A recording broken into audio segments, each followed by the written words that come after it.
Good morning. President Kelly, Speaker Arch, members of the 109th Legislature, tribal leaders, my fellow Nebraskans. What an incredible time of promised opportunity for our state and our nation. What a tremendous moment for those of us who've been blessed with the privilege to serve our fellow citizens in public office. I'm as grateful today for that privilege as I was 2 years ago when I stood in this chamber and swore to uphold the Constitution. And I am more invigorated than ever before.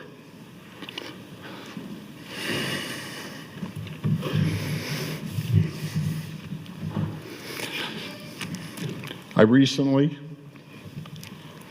had a real reminder of the preciousness of each moment. For the incredible number of Nebraskans whose livelihood depends on the stewardship of powerful animals, they understand fully the respect of that power is no mystery. A few weeks ago, I dropped my guard, and I was humbled by the power of that horse. I stand before you here today simply only by God's grace. But a life-giving moment like that I experienced can have the effect of clarifying one's sense of mission. It reminds one of how incredibly delicate life is and to absolutely make the most of every single moment we're given. I'm incredibly grateful that Almighty God has given me a second shot at life. And I continue on the road to recovery, instilled with a renewed commitment to spending my days fighting for the people of Nebraska, and most importantly, to make a difference.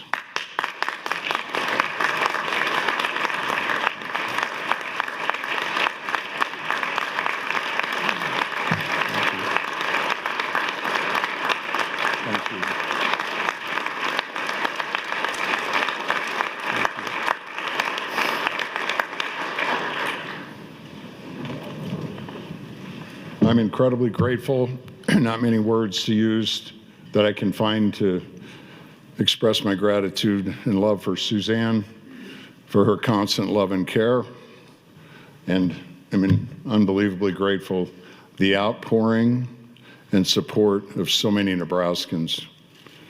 And I'm especially grateful for the power of the prayers of so many, sending me the incredible gift of the Holy Spirit, and the Holy Spirit's healing me fast. Thank you. Okay, no more horsing around. To all the public servants of this room, and especially to our new senators and their families, thank you for answering the call and saying yes to public life and for taking on the burdens and sacrifice of service. The road ahead is full of long days and late nights, of time away from your loved ones, and of sometimes trying debates and disagreements. But with it comes the daily opportunity to leave the greatest place in the world even better than when we found it, for our kids and our grandbabies. If we keep their futures and the betterment of this state as our North Star, and set our own political fortunes aside, there is absolutely, positively no limit of what we can achieve here together.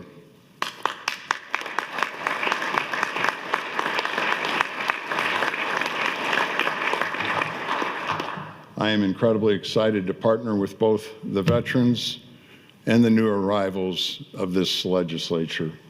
And I assure you, every single moment that you serve is worth it. I'm pleased to report that the state of our state is extraordinarily strong. Our unemployment rate is among the lowest in America. Our state's population is growing faster than it has in decades, and our population now has just topped 2 million people. It equals the 2 million mama cows we have in the Sandhills. The engines of our economy are powering that growth, from our agricultural background to our powerhouse financial services and the manufacturing sectors. Our state government is smaller, more efficient, and more productive. And at long last, the tax burden on our citizens to pay for that government is less than it was 2 years ago. Our natural resources are plentiful. Our people are the greatest character and the hardest working of anywhere on earth, right here in Nebraska.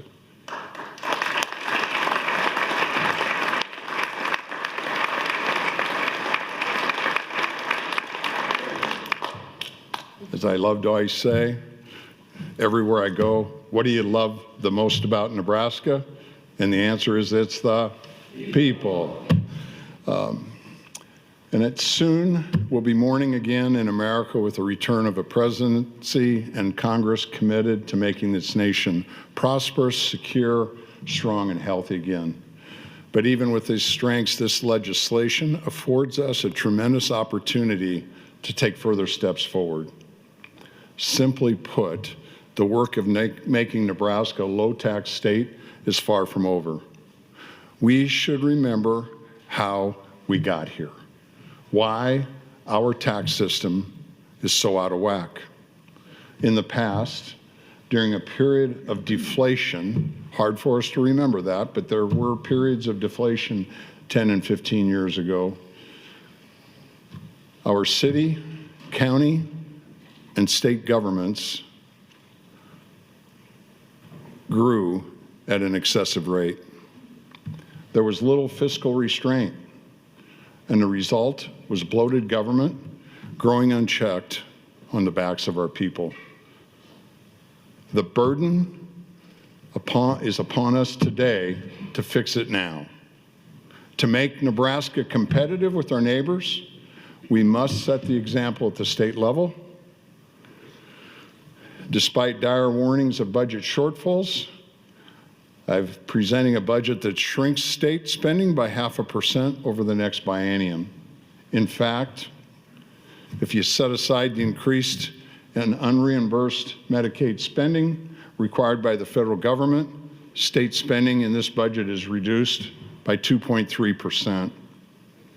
Even as we make a multi-generational investment in the University of Nebraska Medical Center and significantly increase our state commitment to supporting the mission of Offutt Air Force Base and the Strategic Command. We have presented to you a fully balanced budget that cuts spending. We have achieved this historic spending restraint by having the courage to say no and to focus on needs, not wants. And we will continue to have that courage to focus on our needs and say no. The reality is not all are happy when we work to fix the tax system.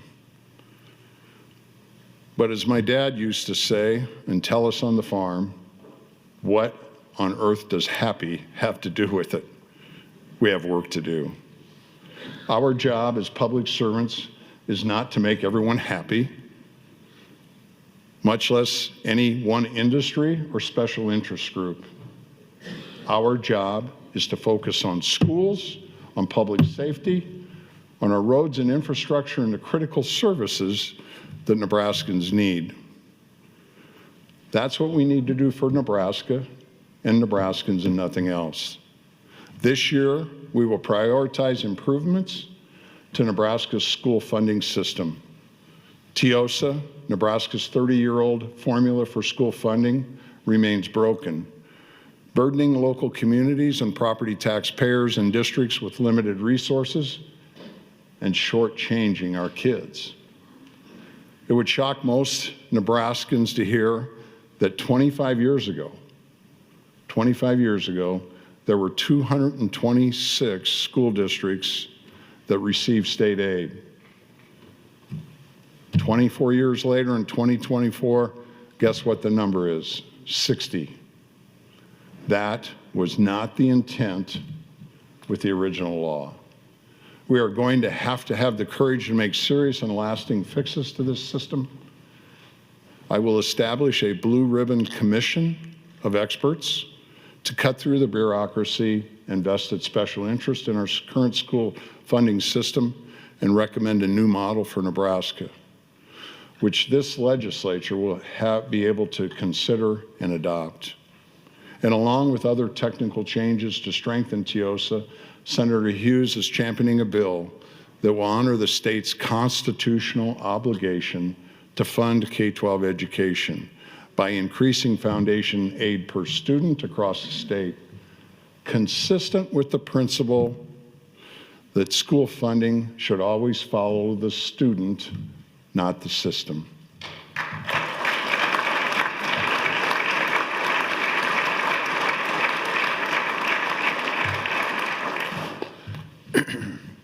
Although we always wouldn't know by reading papers, last year did result in real wins for Nebraskans, struggling with our spiraling property tax crisis. After years in which only some Nebraskan owners took advantage of the property tax credits, now every single homeowner has received this relief. For the first time in a generation, Nebraskans opened their property tax statement last month to find the amount they owed was lower than the year before.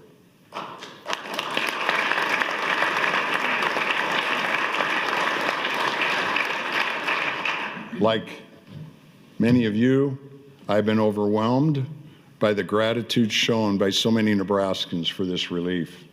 For the first time ever, the amount of property taxes local governments can collect is capped, with common sense flexibility to allow for public safety, police, and firefighters. But the work's not done, it's just beginning, and we must do more this year. There are leaders in this body, like Senator Clements, who continue to fight to eliminate Nebraska's death tax. By making common sense adjustments to our tax code and making it more competitive with other states, we will invest $200 million more dollars into Nebraska's property tax credit fund. From Harrison to Omaha, Nebraskans of all stripes have recognized how out of whack our property taxes are, and they've become what a burden they put on families, communities, and our ability to grow. They expect us to continue to work to solve it, and I know we will. To shrink government, we must eliminate its obsolete parts. And as I love to say, there's a lot of closets that we need to clean out. Over the years, we have created far too many boards and commissions. Many have missions that are duplicative of those of other government agencies, or which have grown simply outdated over time. All add regulatory power or more government where none is needed, especially at a time when we must tighten our belt and treat every nickel like manhole covers. We must continually assess which parts of government are still of use to the people. The clock ran out on these efforts last session, but we must right-size our boards and commissions with a common sense, bipartisan bill that will eliminate or consolidate dozens of them. Speaker Arch has reintroduced a bill that will do just that. I'm grateful for his leadership for this important issue, and I look forward to signing it into law.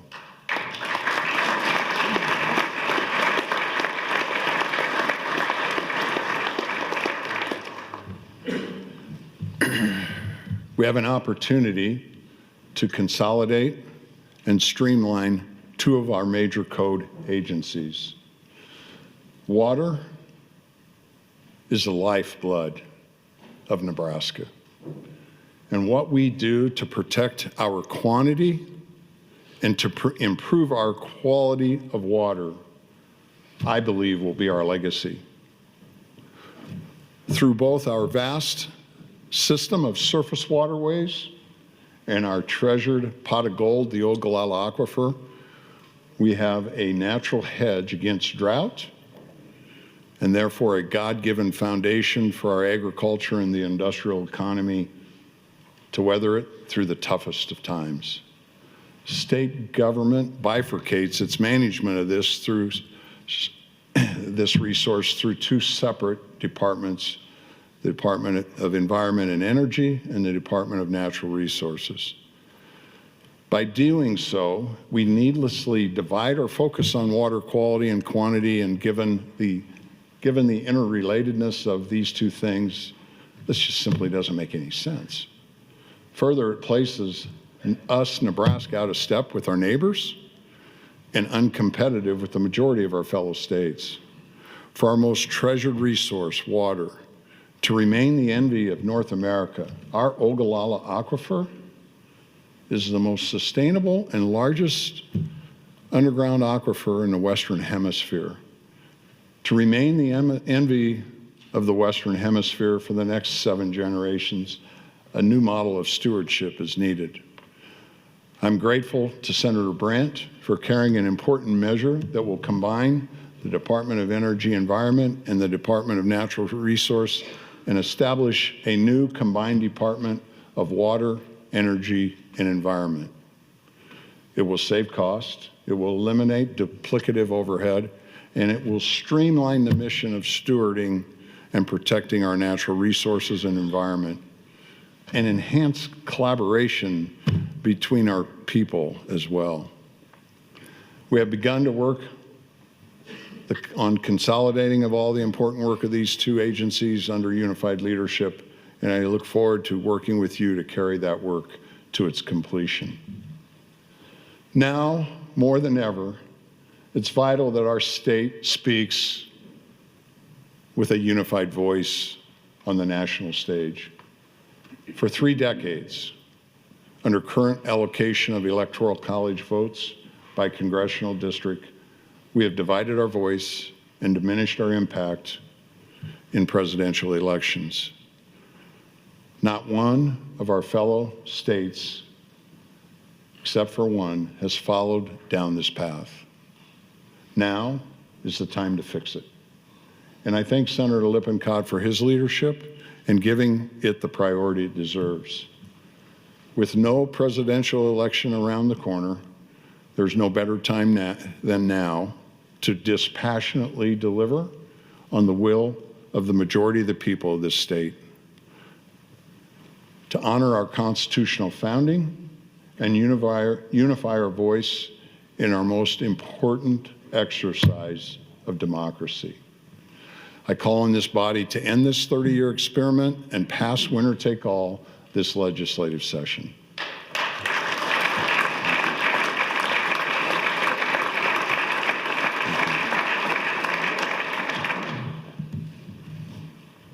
I think it's appropriate to say now in this new modern world where we have these things that are so important to us that we have to check them every 30 seconds, I think it can be extremely difficult to protect our kids and culture from the harmful effects of the ever-present social media, online bullying, and attacks on our values.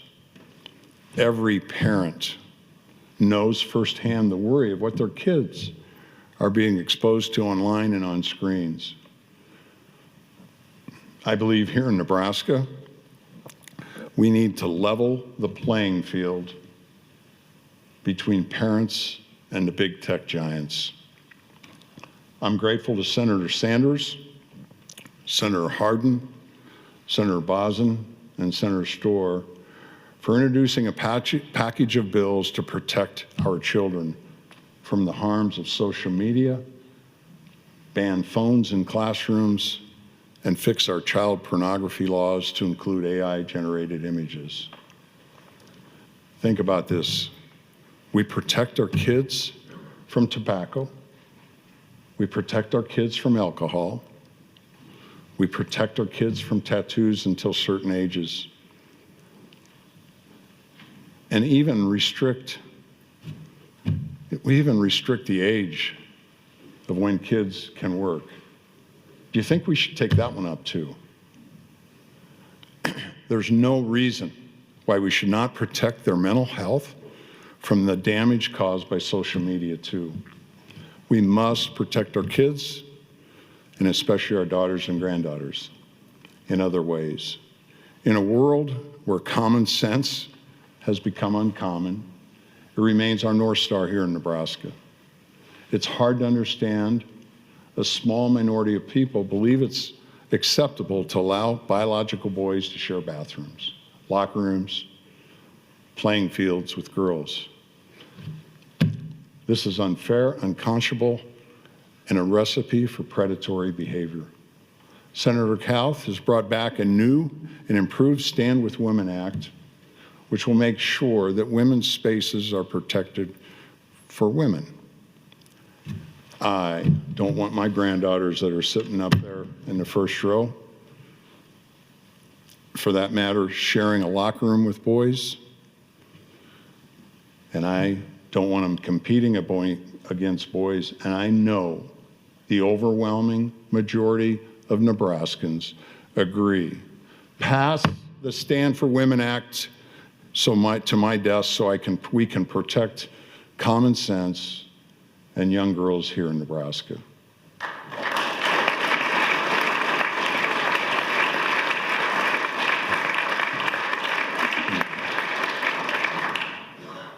And last, but absolutely not least, we must take steps to protect both our farmers and producers and our consumers of food in our state.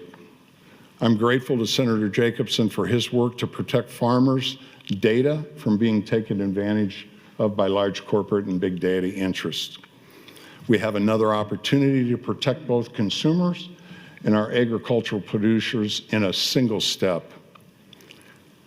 It's important we send a message of leadership in Nebraska.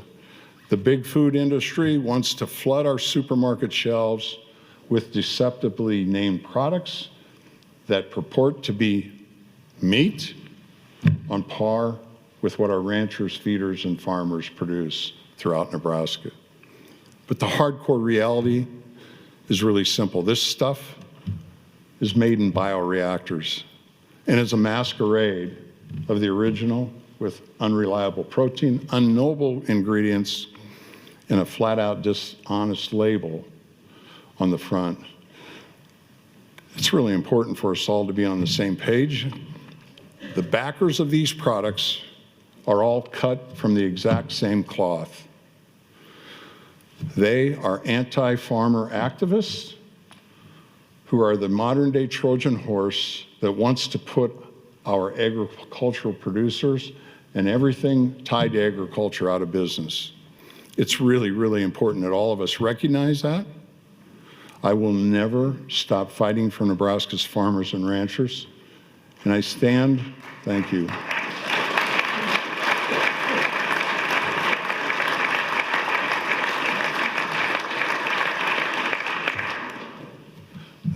The lifeblood of our state, we need to be on offense. And I stand with Senator DeKay, who has introduced a strong bill to beef up our consumer protections and false labeling laws to eliminate these dishonest practices from Nebraska's grocery shelves. Last year, Nebraskans, what we experienced was unbelievable. Countless examples of public service in its purest form.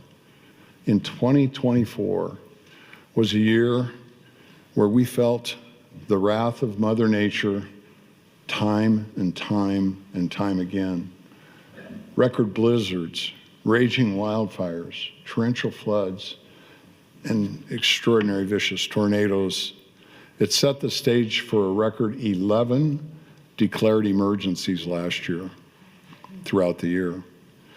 Many Nebraskans experienced the worst day of their lives, with their homes destroyed, their families in peril, and their futures incredibly uncertain. But here's the awesome thing. In the darkest moments, the people of our state were at their best. Nebraskans, helping Nebraskans.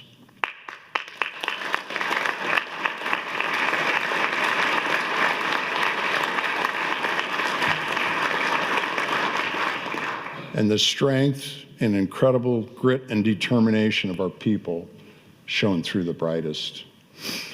One of the incredible privileges is getting to serve as your governor, is to get to know firsthand the men and women who have answered the call to be the first to respond when the crisis strikes. I met an extraordinary peer public servant who talked about going into homes totally destroyed, expecting to find victims of the tornado, and what that emotionally did to him and his team. With us today is Chris Potter, Chief of the Kennard Volunteer Fire Department from Washington County, whose fire and EMS responders were there for the community moments after the deadly tornado tore through it. Please join me in welcoming Chris as a representative of all of our first responders across our state. Chris.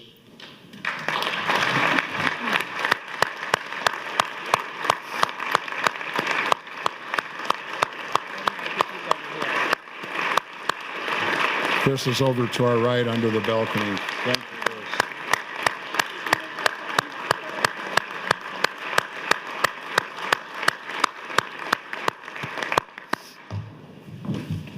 Chris. Chris, the moment that I met you and you told me about what you and your team went through, you just touched my heart deeply.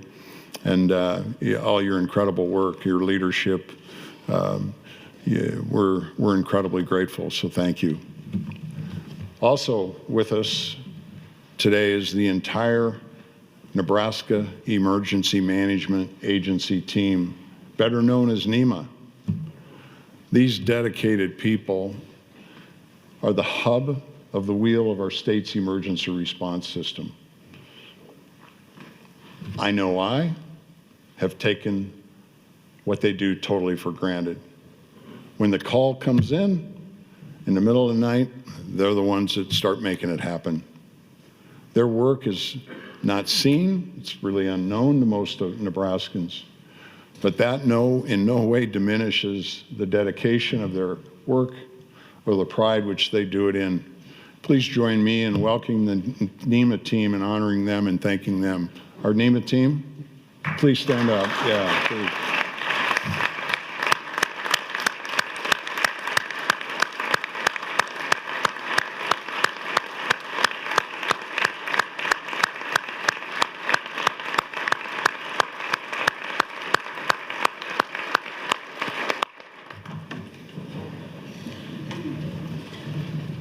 I'm getting there.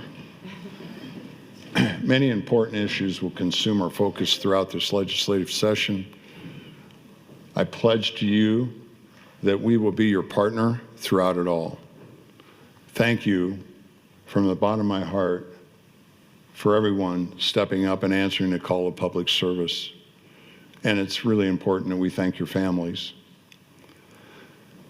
May God bless you, and may God bless the people of the greatest state in the history of civilization, Nebraska. Thank you for the privilege.